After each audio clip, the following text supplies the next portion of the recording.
Joachim. Alan, How are you?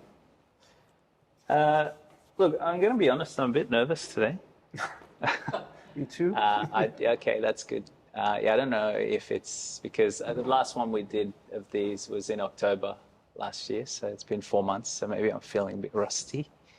No, but I also think it's because of the philosophical importance in the work.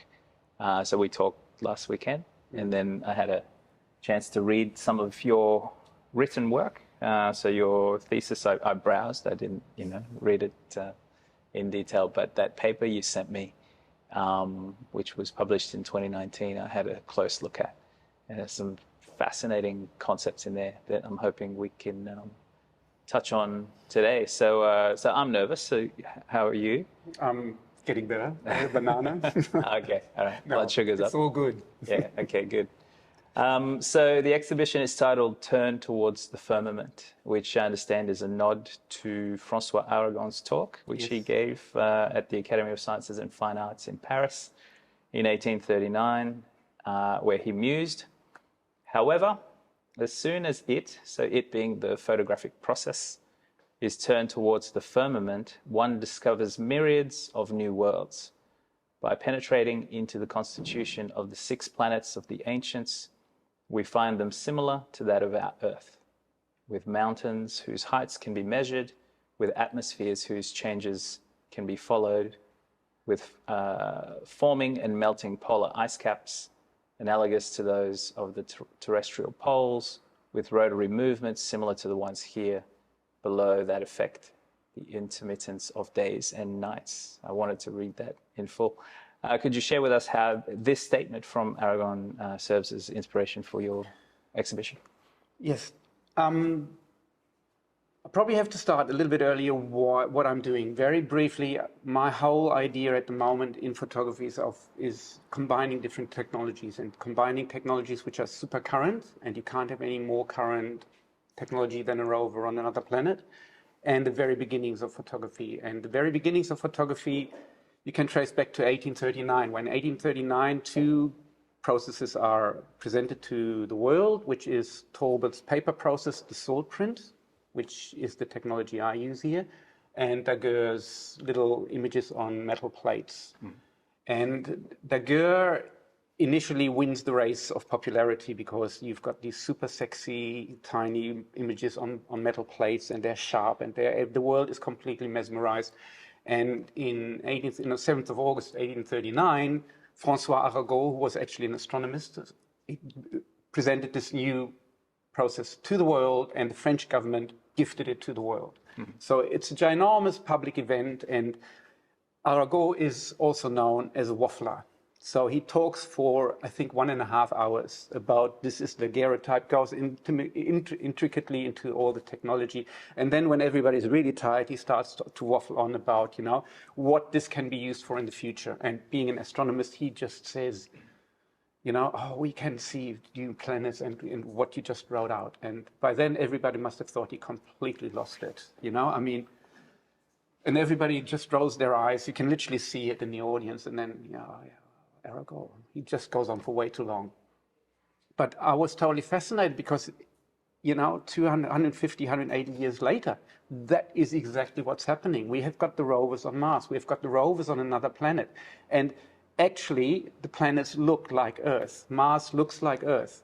And what we actually looking at, or what we see or seemingly see, are landscapes. They are landscapes on another planet.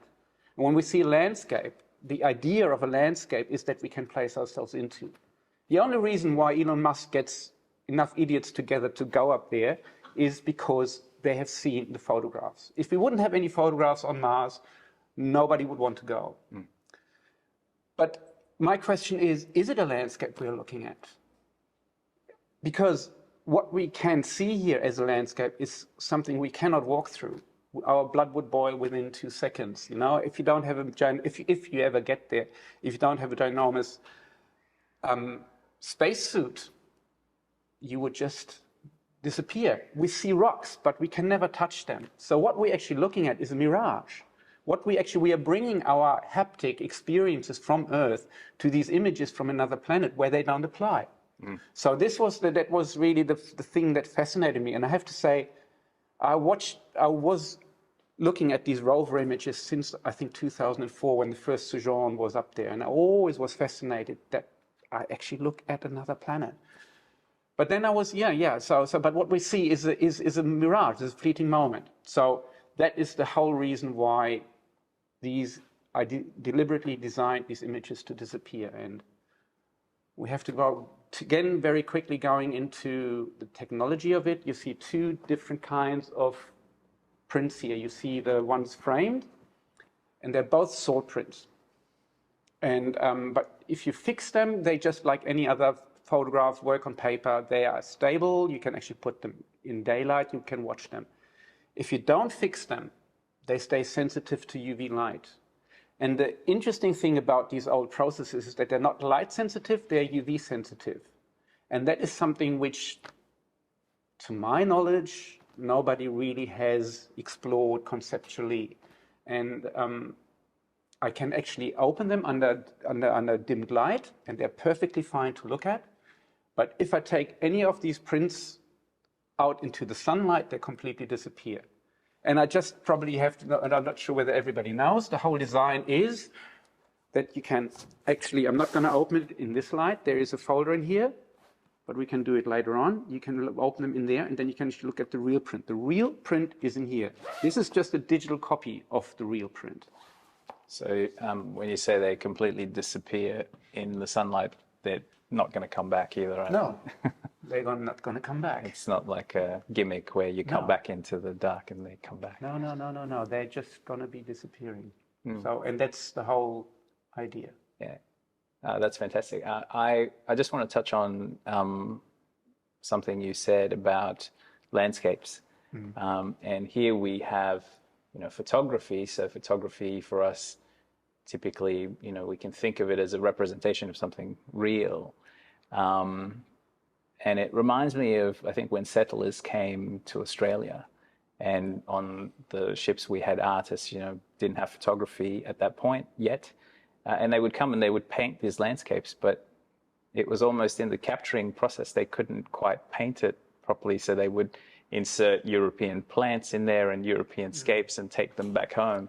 And people would look at those and, be enamored and even fascinated and say, yes, we're booking the next boat over. So, I see a parallel there between we're seeing these photos and... Totally. I think we look, but we never look with open eyes. We always look to find something that we can actually connect with our experiences, which we have, and for starters, it's a complete stupid idea that photography shows reality. Photography is in construction just like painting, just like sculpture, just like any art form. What it shows me is how that person who pulled the trigger, that person who looked through the camera sees the world. But it doesn't show me how the world is. Yeah. And that's the beauty, I give three people or four people, whatever, a camera and say, go up and down the street. And they all come back with completely different images. And sometimes unrecognizably, that we wouldn't see that it's the same street. No, that's great. And that's what we'll be delving into. So as I mentioned, I perused your thesis, which is titled Enclosing Nature, a photographic inquiry into human categorizations of nature, which you submitted in 2017, and your paper, which you published 2 years later, titled Between Nature and Culture, Jacob von Uexküll's Concept of Umwelten and How Photography Shapes Our Worlds. I like the plural worlds there in the title. I didn't miss it. So from these publications in our talk last week, I got the sense there are two major themes in the work, in the written work, but also in the art here. So the first strikes me as a metaphysical concern, specifically to challenge the notion that one must think of photography as either or, so either nature or culture. And I get the sense that you hold the view that it's both, and I would agree. And I find the arguments really exciting and fascinating, so we'll delve into that a bit. But the second is this ethical concern, specifically to position your art as a way to critique certain notions, such as the prospect of settling on Mars, or even practices such as rampant capitalism. So let's start there. Mm-hmm. In what way is this exhibition a critique, and what is it a critique of? I wouldn't say it's a critique. It's an incentive to think about a particular topic.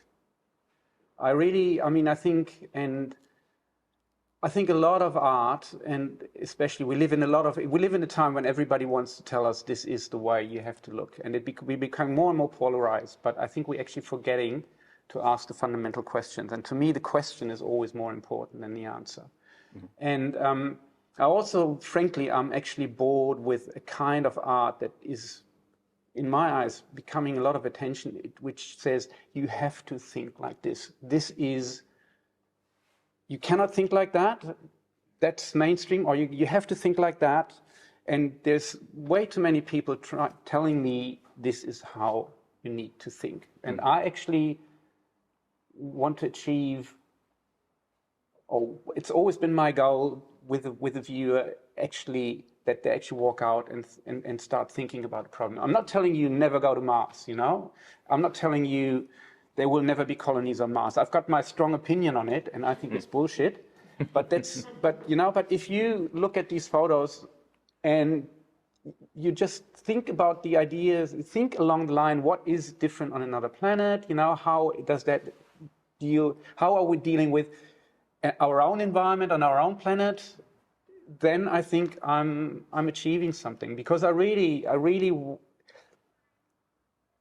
I actually believe that every good artwork is interactive when the maker thinks and when the viewer thinks. That is the interesting synergy that happens, and that's what I try to achieve. So, but I really do not want to give you my strict opinion. Mm-hmm. I'm giving you images from another planet that disappear. I'm giving you images in a frame which are seemingly done on Earth, or they are taken on Earth, a lot of AI in it, never mind, but they are stable. Mm-hmm. So images from Earth are stable, images from Mars are disappearing. And then over to you. You do what you do with it what you want. But I've sent you in the direction to think. Yeah. Yeah, and that's great. And I guess it depends on how we want to define critique. I think it's, it's a deeper critique in the sense that it raises questions, rather than just, don't go to Mars because you'll melt or something. Yeah. No, that's great. And could you tell us more about, you mentioned briefly before about the salt prints, but let's go into some of the detail, the nitty-gritty of how that works. The nitty-gritty is salt printing is the oldest photographic process on paper that is successful. As I already said, they both are presented in 1839. One is the daguerreotype, little image on metal, not impossible to replicate because it's a one-off image, which looks really sort of, super sexy. It's the world is taken by storm, taken immediately over to portraiture. And then there is the salt print, which is presented by Henry Fox Talbot in London. And he actually had worked with that process for about 6 years before he was ready to announce it. And they both are in competition. So that's the historical background. And what Talbot has done technically is that he finds let's start a little bit earlier. It's known that silver chloride is a light-sensitive substance since the middle of the 18th century. Yeah. So in 1876, that's when really sort of it's becoming common knowledge that silver salts turn black when they're hit by sunlight. Is that 17? 17, sorry, what did I say? 18. Sorry, 17, yeah. 76. Okay. So the trick is, what they don't know is how to preserve that image. So there is photographic prints before 1839, but they disappear. Uh-huh. So so in a way, this is photography 1836. Eventually they find out, or there is a guy who actually finds out that if you actually wash out all the silver salts that are still light sensitive, you get a permanent image. And that is John Herschel, and he just tells Daguerre and Talbot about the thiosulfide, and that's the fixer, and that makes the images permanent. So what you do, how do you do a salt print?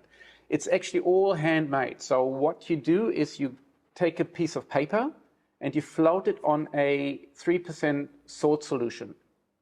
30 grams of salt dissolved in 1 liter of distilled water.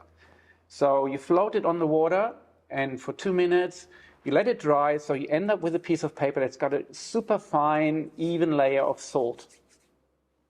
And hence the name, salt print. And what you do then in the next step, you actually, with a little glass rod, I take some silver nitrate and drag it over that salted paper. And where the silver nitrate hits the salt, there's a chemical reaction, and it becomes silver chloride. And silver chloride is the light-sensitive solution. Okay. So and you can actually see the coating marks where I actually have dragged the nitrate over, and it's where it comes into contact with the paper, you get the light-sensitive structure. So these images everything is made by hand. So right from the start. So I've got actually, and you can actually change the chemistry. You can add a few chemicals, and so I've got a whole shelf with all sorts of chemicals which are then mixed together, and until I actually get the right tonality, the right density, and it's a very long process. So every print takes me about best of a day. Okay. So and often at the end of the day, it looks like crap, and you start again the next day. So and it's also the very interesting thing about it. It's probably the most organic of all photographic prints, because it really, atmosphere has a huge role to play. Because on a cold winter's day, which is dry and cool, I get a very different result to a steamy summer's day. And it's really almost impossible to get the same print twice. That's also why we sell these not as edition prints, we sell them as editions of multiples. Because if I make another print, it will look different. It will have different coating marks, it will have probably different densities, it's like color change, because the freaking weather changed, So that's the nature of the game. And initially, it drove me absolutely insane. It just, because I just couldn't get any control over it. And COVID came, and I used COVID. I was in lockdown for 8 weeks, and I was in the darkroom every day from, 12 hours to squeeze 2 prints in. And I tried and tried and tried, and it's such a fickle process. But eventually I came to the point where I started to enjoy it, that I don't have full control. And you can see all the color changes. And I now enjoy it, It's actually, it's a beautiful thing. It's actually an organic thing. And then even more so when I don't fix them. Because I can quickly show you. So I have to say, I just have to explain that the real print is inside the folder. You can take it over there, open it, and then look at the real print. And afterwards we can do it and show you some. But if I would take this print out, it's actually the perfect day to get a lavender tone into your print, which I've done as well. So you leave it out there for 3-4 minutes, it's going to look like that. The highlight's going to get this beautiful violet, and actually use it for a while as dual printing, because it was actually quite a lovely effect. So what you get here is an organic, almost living thing. And I'll give it to you, and you can do whatever you want with it. If you don't look after it, it's going to get destroyed very quickly. It feels like you're coaxing the buyer to, maybe take it out for a walk and see what happens. I mean, seriously, do it. After you bought it. Yeah, that's why I said the buyer. To give you a little bit more of an idea about the technology, this is the negatives I print from. They're actually what we call contact negatives. They're exactly the size of the print. It's obviously a different image, but That's what I do. So what I'm doing with this process, especially for the Mars images, I have a rover up on Mars, and it takes a photo for me. So that is an electric signal, which is actually created. Light is turned into an electric signal. Then it's actually changed into radio waves. They are sent to Earth. You know, they're actually traveling 20 minutes through space between 50 and 100 million kilometers. Then they get sort of, you know, big antennas capture the radio signals. They get changed back to electronic signals. Then the people at NASA play on Photoshop with it. They change the image again. Then they load it up onto the internet. It's, again, a completely different technology. Then I actually download these images from the internet, change them in Photoshop again, you know, make an inkjet print of a negative image. This is the next technology. I put that onto a prepared paper that turns into a salt print. And then ultimately, to actually give the final product, I actually photograph that salt print to make a digital copy, which is then the one which is a digital copy at the top of the folder. So, and I'm really fascinated. Jeffrey Batchen, the famous photography theorist, said that the photographic image is a ghost that haunts its origin, and it changes form from it takes form from form, and then translates into another form. So and he called it the ghost, which just goes through all these different technologies, and you can never capture it. So, and we always think photography is photography, but photography is not photography. And the world is not one world, it's many worlds, and photography is not one photography, it's many different technological processes. And I really love to play with that. And yes, it's technical, but I also really, and frankly, I'm no offense, but sometimes I'm just thinking there's this analog alternative printing scene, and some of them say, oh, digital is the devil, you know, but I think you're missing out on so many opportunities to have a concept to actually say something new. And it's not enough for me just to play with the technology, but when I'm in the darkroom and I think what I think about what I do, and concepts for me always have come. I have an idea what I'm thinking about, but then when I do and make, I'm not just physically making, I'm also thinking about it all the time. And slowly, the more time I spend in the darkroom, the more a concept emerges. And almost like watching myself doing it and thinking about it. And then eventually something happens. And then slowly sort of, you know, theory and practice and ideas and emotions, they all come together. And then eventually you end up with a concept like this. So you're scratching at the metaphysical there. Totally, yes. So we're going to have to jump in then. So you mentioned Batchen before, and you take his question in your paper. Should the identity of photography be confined to the realm of nature or culture? And you say he uses this to articulate the position between what he sees as formalist views of photography, aligning it with nature, and postmodern views aligning it with culture. On this basis, he claims that both sides of this divide define themselves as not the other. And in so doing, they avoid coming to grips with the historical and ontological complexity of the very thing they claim to analyze. So, and this paper is from 5 years ago, but 5 years on,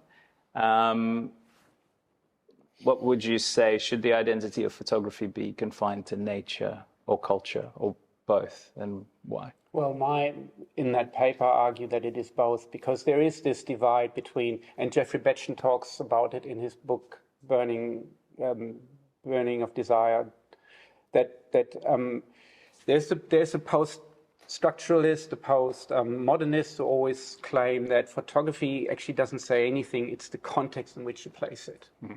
Well, then there is the modernists or the formalists that say a photograph shows the world. And they both can't come to grips. And that's what Burning with Desire is. The whole book is about that. That Batchen looks at the beginning of photography and says, photography right at the start has always been both. Mm-hmm. It's an image formed by nature, but it is taken by humans in a nutshell. So, but it's this whole discussion has been all the way through photography at all steps. Even now with AI, you know, AI comes in and everybody says that's not art, you know, and now AI images are banned from photo competitions. You have to, it's with some of them you have to claim now that you're not using AI. But to me that is nonsense, because it's just a new technology. But it's always, as soon as a new technology comes up, it's seen as, oh, it does all the work for us. If you're an artist, you're not doing the real work, because you're actually dreaming of a tree and you just put the word tree into your program and it just makes you a tree. But you're still the one who selects which tree it gives you. For example, if I use, there is some AI, in one of the images there's heavy AI, actually that view basically doesn't exist. So, but I'm making all the decisions, you know. AI is not making one single decision for me, you know. I can click the button, because when we press AI generated fill in Photoshop, it brings up three versions of trees, and you say no. Then you press the button again, brings up next 3 versions of trees, and you can do that till the cows come home, you know. And eventually you end up with a tree you like, or which fits the image. But it's my decision. AI hasn't made that decision. So I think it's just another tool.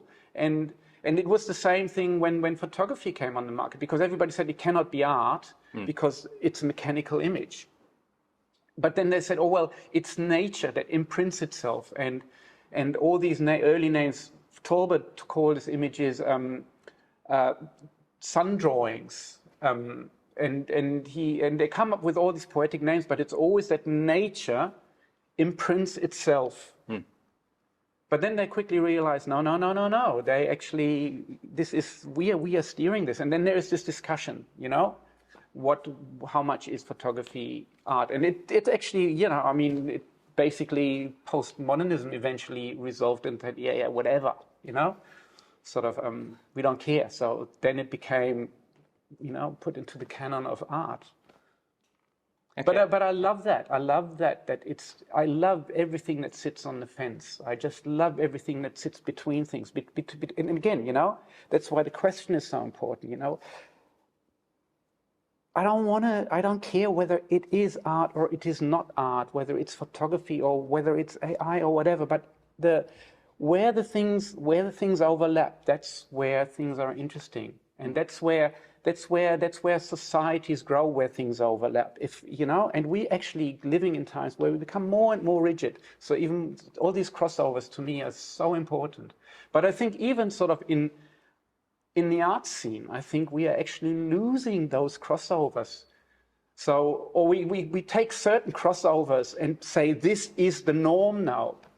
You know, and I just find all of this, and that's where, I mean, I thought maybe come up with Deleuze, you know. I think where it's where he's actually very interesting in that sense that it's this constant overlapping and repetition and the little changes that are happening that actually make things breathe. And you draw on Jakob von Uexküll, this concept of Umwelten, which I mean loosely translate to subjective sentient worlds. You write, in broad terms, the idea that we live in a singular objective world has influenced Western thinking since science emerged in the early modern period, and has promoted a deterministic worldview that presumes physical phenomena are underpinned by linear mechanistic principles, and that these can be observed and described objectively. This widespread view remained largely unchallenged until the first half of the 20th century. And you go on to say that, by contrast, von Uexküll arrived at a broadly parallel position through the study of animal behavior. I find this really exciting. And his celebrated conception of subjective Umwelten. Uexküll uses this term, which transliterated from German means surrounding worlds, plural, to propose that all living species create subjective sentient worlds around themselves. Every one of these subjective worlds is reflective of the modes of sensory perception that are specific to a species. And one might even say to an individual within the species. And each is reliant on a subjective functional circle of sensory feedback mechanisms that he theorized in semiotic terms as perception science and effect science. So, could you share with us how these photos of Mars here on display might have more to do with our Umwelten here on Earth rather than an experience of Mars itself? Yes.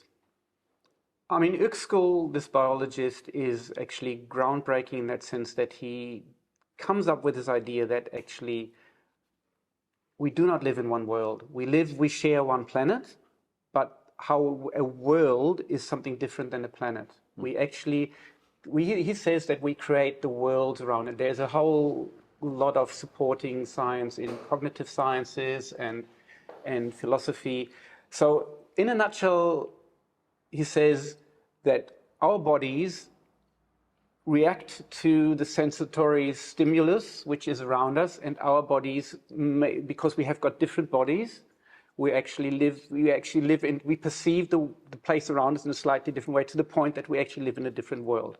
So I mean, basic example, men and women.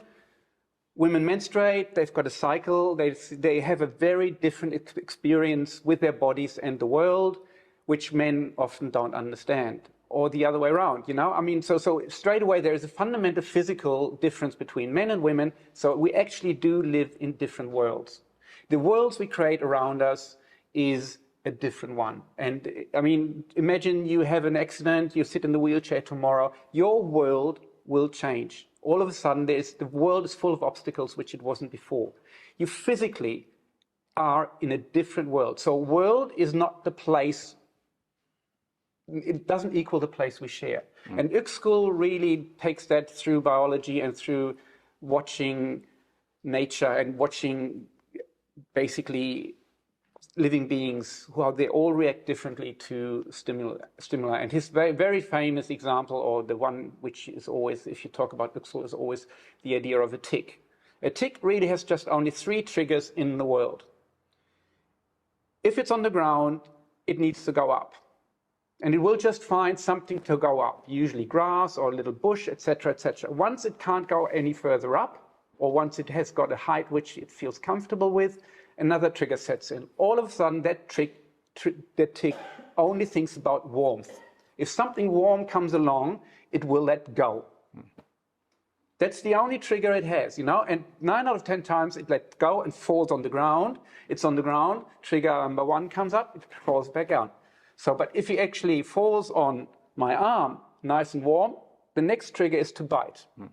And that's the 3 forms of triggers this tick has, according to Uexküll. When it's full, it actually lets go again and starts to breed. So, so we share the same world.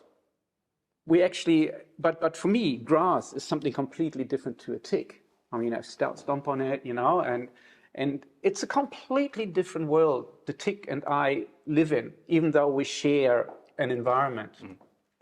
And I think, again, coming back to human society, I think it's the same thing, because we are sharing the same world. We're actually sharing the same culture here in Australia, for example, but we all perceive it differently. And so I think we're actually having, and our worlds overlap by 99%, but actually all you live in a slightly different world. And I think that is something which we fundamentally forget at the moment, that we actually have to accept that. That nobody is right. For example, I always say this example, if I talk to a believer, a Christian, a hardcore Christian believer, and I say that to that person, there is no God, that is to them wrong. And I can't convince this person, because in the world of this person, there is a God. They see proof for God all the time, And why should I actually start to convince that person that there is no God? I don't believe in God, but I have to accept that in that world there is God. And that doesn't mean that we can't talk with each other, or that we not share fundamental beliefs, or that we actually have... that there's no other overlaps, but I think we actually have to concentrate on the overlaps, but also accept that we can't get everything yeah, we can't get everything, dissolved. And that there's no singular theory to explain it all. Exactly. Right? There's going to be. But the more complex our world becomes, the more complex the problems become, the more people crave easy answers. And crave easy answers within their worlds. And so that's where the populists just end up being so successful in getting popularity, because they just say, well, yeah, this is our world, we share this world and every other world is wrong, which is bullshit, because they're not sharing one world anyway, but they all just gather their armies and by actually defining yourself about the other army that is wrong. But you can't say to somebody you are wrong. You can say I don't disagree. I don't agree with you. I think I think I perceive it differently, and I have a different opinion. And I'm not saying we should all sort of give up and say there is no opinions, and we shouldn't. I have political ideals I fight for, but we also have to accept that some people cannot share all the fundamental things which my belief system is based on. The irony here is that, we perhaps exist in a world where it might be premised on open-mindedness and being open to ideas, but there are people who exist in worlds where that's not the case, and those things come into conflict. But but the concept is fascinating. So I want to push it further. So Uexküll's theories laid the foundation, so you write this, for the field of biosemiotics, an approach that integrates his thought with the semiotics theory of Charles Sanders Peirce. This combination has enabled a biosemiotic approach to theorize biological entities as subjectively reliant on the interpretation of complex biological signs that unfold within an overarching communication system connecting all life forms on the planet.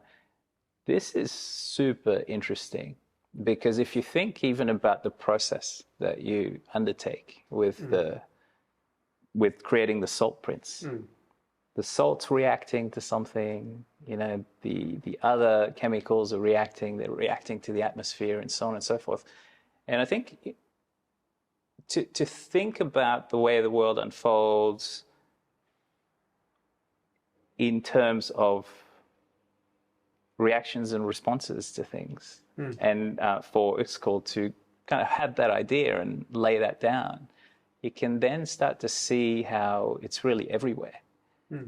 Even all the way down to something as basic as salt. I don't know, do you have any musings on that? Yeah, I mean, that's why I'm also interested in this idea of combining digital photography and analog photography, and especially salt printing, which is so organic. Because we have this belief that technology is going to save us, and that technology can control everything. So, and digital, we are so hooked on the digital world because it's so predictable. And we are all, for example, if I work in Photoshop, I can actually repeat if I'm careful, I can repeat every step again and again and again, and it's exactly the same. I can actually, a digital print, I can make 100 digital prints and they look exactly the same. And this is the allure technology has, that we actually, it gives us the idea that we are in control. But I think that is that's a faulty path, because we actually end up not making anything. We're actually staying in this digital realm, and we more and more escape into this digital realm because it gives us this sense of security. I think that is why so many people are actually addicted to their digital devices, because it lures us into this idea that everything is stable, that everything is achievable, and we're in full control.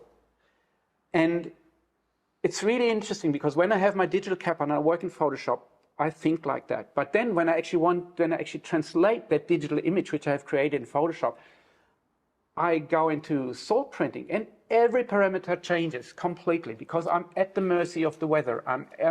I cannot for the life of me repeat it. And like I said, I'm with photography. I always took pride in myself that I've got full control over photography. You know, I was the master printer who could just make beautiful prints, and I know exactly how to do it. With salt printing, no fucking way, you know? I mean, it's impossible. And everything changes. And that really sort of, you know, made me, again, think about the enormity of the world we live in and the beauty of it, because we are in an environment where we have no control. We have absolutely no control. We cannot, and technology is not going to save us. It may be sort of, you know, sort of pushes back the inevitable, but ultimately we are at the mercy of climate change. We are actually making a world, creating a world in which becomes more unpredictable every day. You know, I mean, cyclones, more and more cyclones. We are actually changing our fundamental balance on the planet, and we are part of that balance. We cannot escape that, and that is the fundamental thing I think we have to learn, and that is really sort of, in a way, again, you know, this is what I probably don't learn it about photography, but this is to me the beauty of making art, that the beauty of being so privileged that I can actually play with these processes, and whenever I look at this, you know, like I said earlier, now I'm just thinking about it, and I'm just, what is going on here? And it's really so, and it just makes me think about salt prints and what you said, you know, I'm using very organic substances.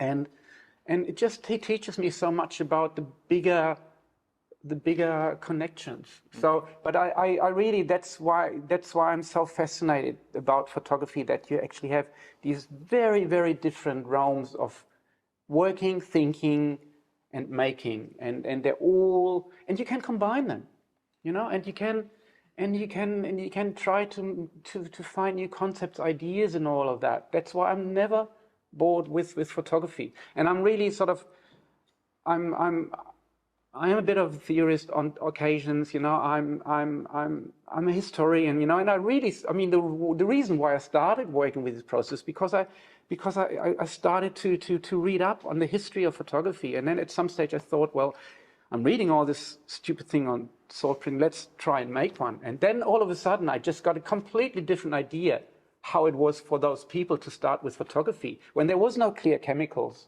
You know, I mean, we talked about the collodion plate and the wet plate and how difficult it was, and the mastery of those people and the frustrations they had, and here I am with clean chemicals, you know, controlled, air conditioned, whatever, you know, and I still can't get my freaking print right. So it just gives you an appreciation of time and actually how different the world was in which they lived and in which they made their work. And then I think about, you know, whatever. Anyway, I don't know. No, it's great. It's good. So there's a place for the miraculous in the world. That's a loaded question. Yes. Happy if you call it miraculous. Yeah, sure. It's just one term. I think it's the fleeting. It's the non-stable. It's just Serendipity doesn't necessarily need to be miraculous. That's true. I mean, there's so many words to describe it, and actually, you find different words in your world than I do. You know, I mean, and I'm not arguing that photography is miraculous or serendipitous. It's probably not for me miraculous because I know too much about it. But then it's certainly surprising. Yeah. I was just going to say, you know, there's a whole concept of time and the concept of representation in itself, and at any one time, you know, that will be that you capture, but then that representation can change at any another time. So in reality, that's what to me, that's the basis of what you've been discussing, is time and representation, and when those two things come together. Yes, I mean, that sums it up quite neatly. Time and representation, but the question of representation is enormous. So, and the question of what is art and what is whatever else, I think is also enormous. But the question of how you represent and what is representation, that is a very, very big question. But photography gave that ability to capture something in an instant of time. And so that's in a way what made photography so enormously special.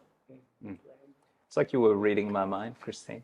I'm right there. Okay. No. The next bit is about representation, right? You mentioned Deleuze.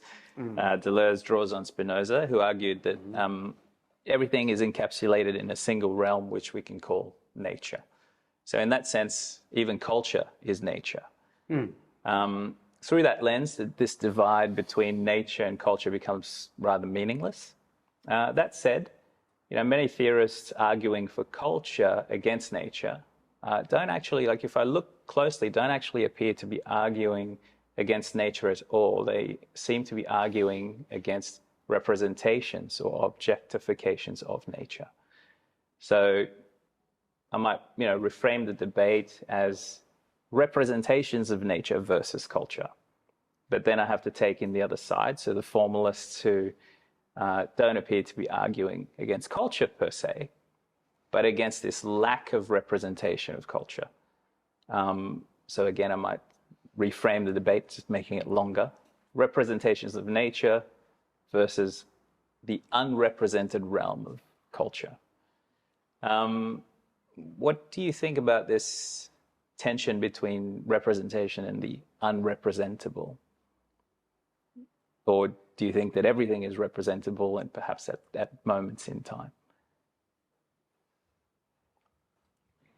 I can easily retreat on the position that I don't have the answers, I just have all the questions. Now, but I think this idea of representation is an interesting one in that sense that we all we are all looking for it. We all want to represent something, and representation is clearly there. I mean, we're sitting in a room. We can only navigate it because we with our sensory feelings, and it's a representation, and we live. As soon as there is exchange between humans, we actually want to share our view of the world, and we rely on representation. It's clearly that we're perceiving something, and that actually has a reality to me, and therefore I want to share it. But I'm coming back to this fundamental thing: is that the world that is represented to me is a different one for you. The representations, they're both absolutely true to you, to me and to you. Your world is your world, and and photography, for that matter, which is a big tool to represent that. But it's not necessarily my world. So this whole idea about representation or non-representation, nobody can argue that there is no representation and that there is no truth in images, because even if I paint, there's some truth in that images. It represents something. If it's just a squiggle, it represents something. And if it doesn't represent something, what's the word? Realistic. It represents something abstract. Both are. We always face representation. I mean, and it's my job. I just walk through different representations, and I love it. So, but what I think we have to completely throw out of the window is this idea of truth in any sense. There is no truth in the world. There is only perceptions. The perceptions are true for me. But that's where it ends, full stop. And that I find is actually, in a way, that actually opens up a super exciting cloud of worlds, And I'm just really super interested to and the joy of art is that it actually gives me another world. and I actually can see, and that's the fundamental beauty of it, you know, that I actually look at something which actually captures my attention, and I see something which I've never seen before. I get a glimpse. I don't see. I'm not in that other world, but I get a glimpse of another world, and that is fantastic. And it's every cultural exchange relies on it, you know. But we are losing. I think we are living in a world where we lose our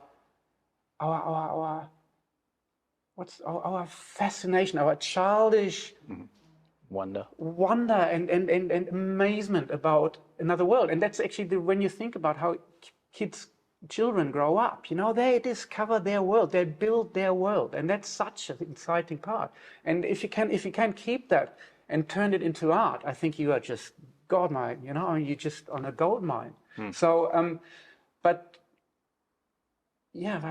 just I find too often we want to replicate, or more and more I find we live, it's a big danger that we're trying to as artists, we're trying to replicate something which think we have to fulfill. And I did my homework. I've got also a Deleuze quote, and that actually I think it taps into that. There is the poet who speaks in the name of creative power, capable of overturning all orders and representations in order to affirm difference in the state of permanent revolution which characterizes eternal return. And then there is the politician who is above all concerned to deny that which differs, so as to conserve or prolong an established historical order, or establish a historical order which already calls forth in the world the forms of its representation. But I think we cannot be one or the other. We are always poets and we are politicians. As an artist, for example, if I put something in the world, if I put my work in the world, and an institution celebrates it and puts it on the walls, it becomes a representation. It becomes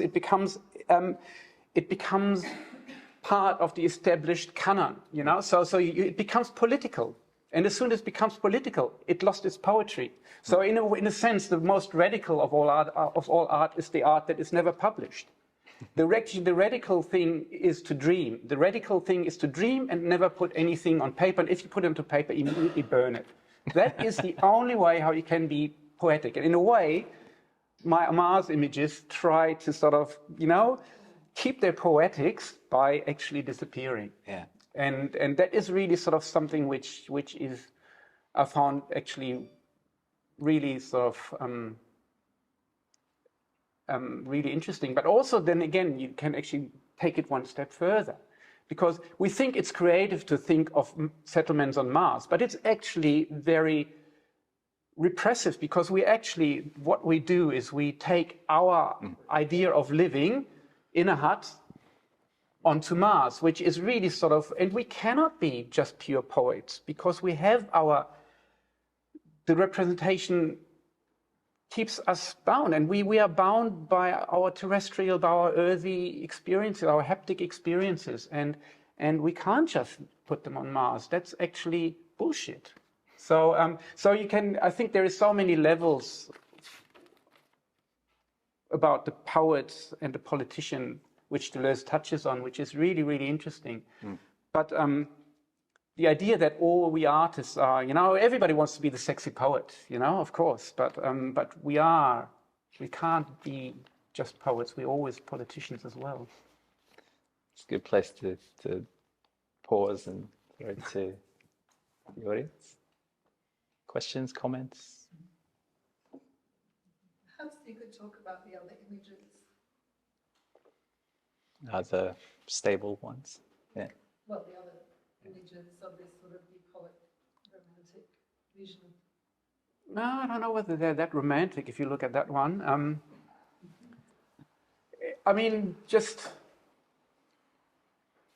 Absolutely, you know, and I'm not bullshitting my audience. I had an exhibition in a commercial gallery. I just wanted to have a safe bet and actually put some images on the wall, which are actually framed and, you know, and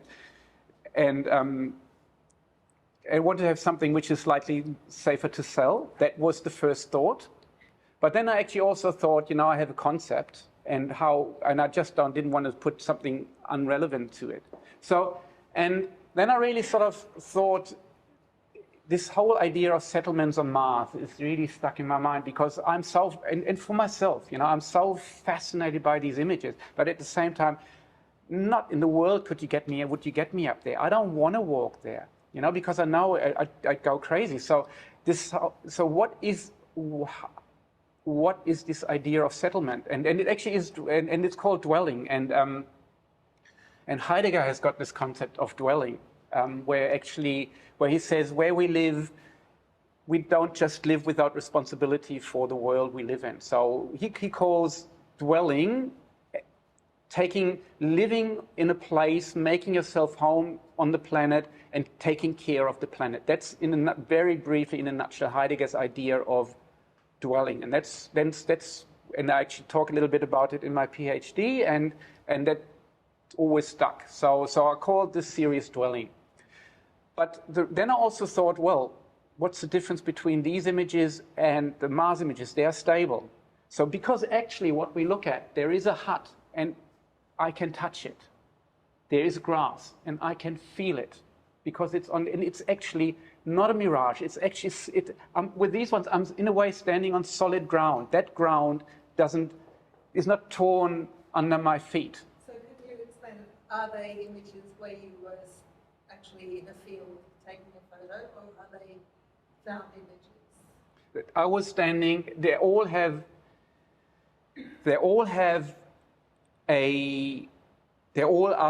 locations, yes. They're all locations in Germany of photos I've taken over the last 10 years. So I've gone through my archive and just looked at images. And actually they all have, that's also another layer which is always in my photos. They've got special reference and special purpose and importance for me. But there's always something in my photos which I won't tell you, because it's none of your concern, you know. So I actually have my own private little world, and actually make a lot of photos which are so much my private world that they're actually sometimes quite nice, you know. But I won't bother you with it, you know. So yes, they're all places where I've been, but they ask this. I wanted them to ask two questions: how do we live on the world? And how do we want to live on Mars, and how are the two connected?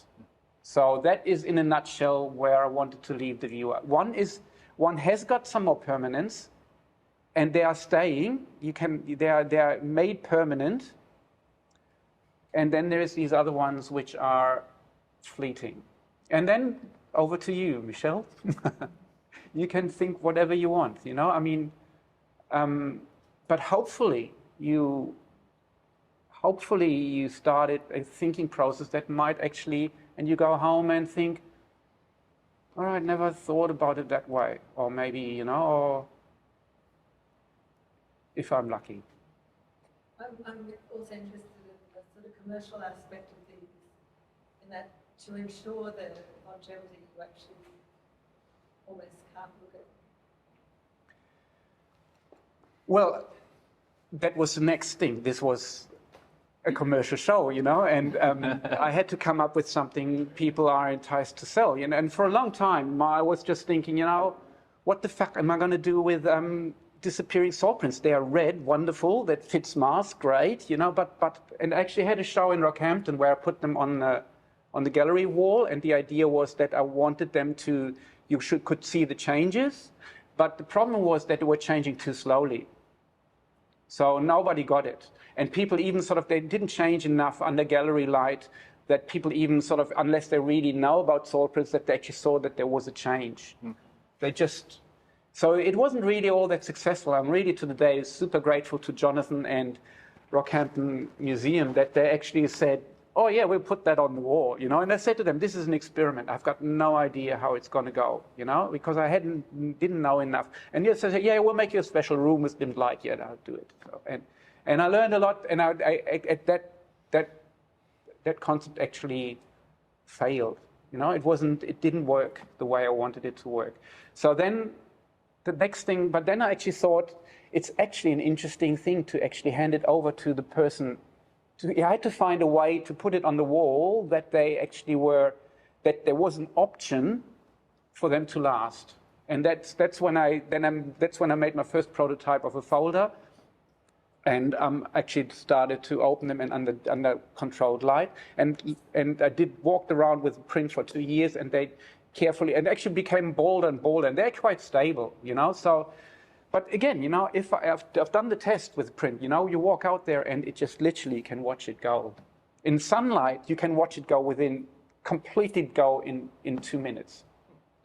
And I just filmed it, you know, I've got all the references, and then eventually when I had the folder, I thought, yes, this is something I can hand over. But I like the idea that I'm handing something over to you, and you're in full responsibility of it now, you know? And again, I don't want to bore you with too much technology and chemistry. Chemically, the Mars images are actually more stable than the fixed prints, because actually when you look at the history of photography, and Talbot finds out that Fixer washes out all the residue sensitive silver, they didn't realize that Fixer attacks the print, and the pencil of nature, again, this beautiful, you know, name, what is it? Pencil, culture, nature, you know, it's again this roam between culture and nature, which they carry through all the history of photography. So the pencil of nature, he is proud to have this book, and he puts it on the market, and all the prints bleach. It's a total clusterfuck, you know. It's just completely. Everybody says, "Oh, I can't use that process." That process, they disappear, you know. And they didn't realize that Fixer makes the image chemically unstable, because it actually builds up sulfide, and sulfide attacks the image, and then eventually saves it and fades it. So they only later find out that you have to wash and wash and wash and wash and wash until you end up with a print that is stable. That's also why salt printing has got this bad reputation, because it's regarded as unstable. But it's actually not. If you just have to be very careful at every step of the process to be 100% clean, and you have to wash the living daylight out of them, then you end up with a fairly stable image. But I can almost guarantee you now, I mean, I won't be around, but if you take that folder, put it in the drawer, and don't open it for 200 years, that image will be almost guaranteed perfect, because it's actually gold toned. What I do is actually I put it in a gold toner, and the silver particle gets a slight coating of gold. And silver is actually a rather unstable metal, while gold is one of the most permanent, solid metals you find. So this little coating chemically protects it, and it's never been in touch with Fixer, which really upsets the whole chemical structure of the image. But it's still light sensitive. So again, there is this beautiful, poetry, you know, between what is stable, you know, what is. If we stabilize one thing, we actually open the door for another problem. And again, I'm coming back to this whole thing about our environmental connections, because if we upset one thing, we don't know what the reaction is somewhere else. Yeah. And so the whole thing goes in circles, and that's what I love. That's what I love. So you get the choice of images that fade slowly or images that fade quickly. In a way, yes. And ultimately, you know, no worries. So, and all art is unstable. I mean, we look at Renaissance art, you know, we look at Leonardo, and that image looked completely different when he made it. It's been painted over, restored, you know, varnish is taken off, varnish put on, you know, I mean, varnish was taken off, varnish was put on, just goes endless changes. It's never the image that it was originally. And still we say, there were 2 works have been restored, the Van Eyck altar, and it looks completely different. There's this ginormous discussion on which is the real one, you know, because everybody's used what it looked like, slightly yellow, you couldn't see certain detail, and all of a sudden there is this there's this hair that stands out, and everybody goes up in arms. But that's not how I know it. You know, that's not the real thing. And then some conservator says, yes, but it's much closer to the real thing as it was in 1412. Oh, but has that conservator seen the image in 1412? No. So it's just always this idea that we, and especially the arts market is, and then Banksy did it, you know, I mean, just the auction and immediately it goes through the shredder. This whole idea that we're buying something that is permanent is, and we want, and that we can base our fortunes on it, you know, and it accumulates value. And it's a concept which is important to some people, and to the collector, yes, it is important. I accept that. But I can ask my little question, hey, what about?